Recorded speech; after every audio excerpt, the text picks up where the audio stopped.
Со летните температури се стопија замрзнатите цени во земјава. Од четврток повеќе не важи мерката на владата за замрзнати цени на дел од земјоделските производи, но и за белиот и полубелиот леб, брашното, маслото за јадење, јајцата, оризот, тестенините, млекото и млечните производи, а се одмрзнуваат и цените на хигиенските производи како пелените, тоалетната хартија, влажните марамчиња, хигиенските влошки. Согласно податоците што ги имаме ние како Министерство за економија, повеќето од производите се и пониско од нивото на замрзнување кое сме го имале претhodно.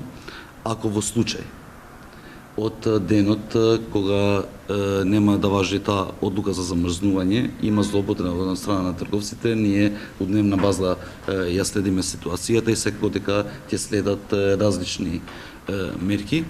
Но одмрзнувањето на цените, вели Бектеши, не исклучува можност доколку се покаже како потребно да се активираат други мерки.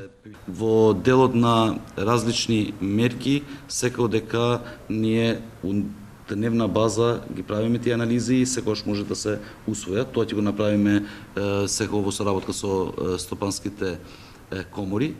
Земјоделските производи, чии цени од 1 јуни ќе зависат од пазарните параметри на побарувачката и понудата, но и од увозната цена и од домашните дистрибутери, се доматот, краставицата, кромидот, зелената пиперка, карфиолот, бананите, портокалите, мандарините, лимонот, гравот и леќата. Непродолжувањето на мерката за замрзнатите цени на основните производи, како што објасни Бектеши, се должело меѓу другото и на наглиот пад на инфлацијата во земјава, особено на прехранбените производи. Очекувањата на Министерството за економија инфлацијата во јуни да биде под 10%, а Бектеши е дури оптимист дека вкупната инфлација за целата година ќе биде пониска од проектираната. Инаку проценките на Народната банка се дека годинава инфлацијата ќе бележи забавување и сведување на едноцифрено ниво и ќе биде во интервал од 8 до 9%.